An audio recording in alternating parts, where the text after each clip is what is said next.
لیکن رات کے کچھ حصے میں فتہجد بھی کا مطلب اس حصے میں آپ نے تہجد پڑھنی ہے نافلۃ لک، اے محمد صلی اللہ علیہ وسلم یہ آپ کے لیے اضافہ ہے۔ کیا مطلب؟ یا تو نبی صلی اللہ علیہ وسلم پہ 6 نمازیں فرض تھیں، یعنی 5 فرض کے علاوہ تہجد بھی فرض تھی، تو اس لیے قرآن نے کہہ دیا کہ امت پہ تو 5 فرض ہیں نافلۃ لک، لیکن یہ تہجد آپ کے لیے اضافی ہے، یعنی آپ پر 6 نمازیں فرض ہیں۔ ایک مطلب تو یہ بھی ہو سکتا ہے۔ اور جو علماء اس کے قائل ہیں کہ نہیں نبی پر تہجد فرض نہیں تھی، تو ان کے نزدیک اس آیت کی تفسیر یہ ہوگی کہ یہ آپ کے لیے ایک اضافہ ہے اللہ کے قرب حاصل کرنے کا، یعنی 5 نمازیں تو پڑھنی ہی پڑھنی ہے، لیکن آپ اللہ کے قرب کے لیے ایک اضافی چیز بھی آپ کو دی جا رہی ہے تاکہ آپ کے درجات اور زیادہ بلند ہو۔ تو ایسی صورت میں یہ صرف نبی کے ساتھ خاص نہیں ہے، کیونکہ خطاب نبی سے چل رہا ہے، اس لیے اللہ نے کہہ دیا آپ کے لیے اضافہ، ورنہ حقیقت میں پوری امت کے لیے یہ اضافہ ہے۔ آگے اللہ فرماتے ہیں عسیٰ ان یبعثک ربک، امید ہے کہ آپ کو آپ کا رب پہنچا دے مقام محمود تک۔ یہ مقام محمود کیا ہے؟ شفاعت کبریٰ، یعنی تمام پیغمبر نبی کے پاس آئیں گے کہ آپ سفارش سے آغاز کریں، یعنی سفارش کا آغاز آپ سے ہوگا، پھر آپ صلی اللہ علیہ وسلم سفارش کریں گے۔ تو یہ سب سے اونچا مقام ہے جو اللہ قیامت کے دن رسول اللہ صلی اللہ علیہ وسلم کو دے گا، اور جس سے آپ کی تمام پیغمبروں پر فضیلت ثابت ہو جائے گی کہ جب تک آپ کی طرف سے شفاعت کی ابتدا نہیں ہوگی کوئی اور پیغمبر سفارش نہیں کریں گے۔ تو اللہ نبی صلی اللہ علیہ وسلم کو تسلیاں دے رہا ہے کہ یہ مشرکین کا جو آپ کے اوپر بے پناہ دباؤ ہے، جبر ہے، آپ اس میں تسلی رکھیے، آپ نماز قائم کریں اور تہجد کی پابندی کریں، اللہ نے آپ کو بہت بڑا آگے چل کے مقام دینا ہے۔ چونکہ نبی صلی اللہ علیہ وسلم بھی بشر تھے نا، مشرکین کے دباؤ کی وجہ سے آپ بھی ایک پریشانی میں آتے تھے، تو اس لیے اللہ آپ کو ثابت قدم رکھنے کے لیے آپ صلی اللہ علیہ وسلم کو یہ خوشخبریاں سنا رہا ہے کہ آپ نے اپنا اس عمل کو فوکس کرنا ہے، نماز اور تہجد کو، تاکہ آپ کا اللہ سے قرب رہے، اور اللہ آپ کو خوشخبری دے رہا ہے کہ امید ہے آپ کا رب آپ کو بہت بڑے مقام تک پہنچا دے۔ رہا مسئلہ مشرکین کی دھمکیوں کا کہ یہ پوری کوشش کر رہے ہیں کہ آپ کو مکہ سے نکال دیں،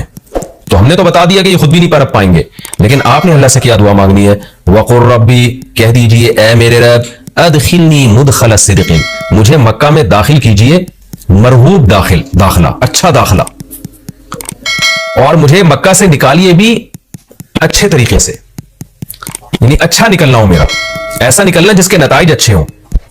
اس میں اشارہ ہے کہ آپ صلی اللہ علیہ وسلم کو مکہ سے نکالنے پر مجبور کیا جائے گا، اور ایک وقت آئے گا کہ آپ مکہ سے نکلیں گے۔ تو اللہ اپنے حبیب صلی اللہ علیہ وسلم کو پہلے سے دعا سکھا رہے ہیں کہ آپ اللہ سے دعا مانگے، اللہ جب میں نکلوں تو میرا داخلہ بھی اچھے طریقے سے ہو اور میرا نکلنا بھی اچھے طریقے سے ہو، یعنی پسندیدہ نکلنا ہو۔ سوال پیدا ہوتا ہے نکلنے کا عمل تو پہلے ہے اور مکہ میں داخلے کا عمل بعد میں، تو نکلنے کا تذکرہ پہلے ہونا چاہیے کہ اللہ مکہ سے مجھے اچھی طریقے سے نکال، اور مکہ میں مجھے داخل بھی اچھے طریقے سے کرنا، تو داخلے کا تذکرہ پہلے کیوں؟ تو اس میں بلاغت کا ایک نقطہ ہے کہ پیغمبر کا بنیادی مقصد وہ ہدف ہے جو پیغمبر دنیا میں لے کے آئے ہیں،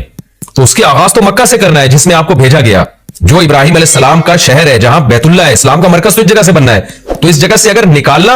ہی مقصد ہے تو یہ جگہ تو رہ گئی نا پھر جو ابراہیم علیہ السلام کا مرکز اور ابراہیم علیہ السلام کی دعائیں تھی۔ تو اس لیے اصل مقصد تو یہ کہ مکہ میں داخل میں اچھے طریقے سے ہوں، جو پیغمبر کا مقصد تھا دنیا میں آنے کا،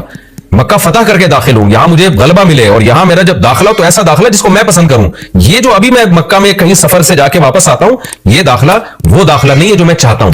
تو چونکہ مکہ سے نکلنا مقصد نہیں ہے، نکالا اس لیے جا رہا ہے تاکہ داخلہ ایک طاقت کے ساتھ ہو اور اچھے طریقے سے داخلہ ہو، اس لیے اس داخلے کا تذکرہ پہلے کیا جا رہا ہے۔ ہاں وہ داخلہ اس وقت تک ممکن نہیں ہے جب تک مکہ سے ایک دفعہ آپ کا خروج نہ ہو، تاکہ مدینہ میں ریاست بنے اور آپ 10,000 کا لشکر لے کر فاتحانہ انداز سے مکہ میں داخل ہو، اور جس مقصد کے لیے اللہ نے آپ کو بھیجا تھا وہ مقصد پورا ہو۔ تو وہ مقصد نکلے بغیر پورا ہو نہیں سکتا، اس لیے نکلنے کا تذکرہ کر دیا، ورنہ اصل مقصد تو یہ ہے کہ اللہ میں مکہ سے نکلنا نہیں چاہتا، میں مکہ میں داخلہ چاہتا ہوں۔ داخلہ ایسا ہونا چاہیے مدخل الصدق، سچا مرغوب داخلہ ہونا چاہیے۔ چنانچہ اللہ نے آپ کی دعا قبول کی،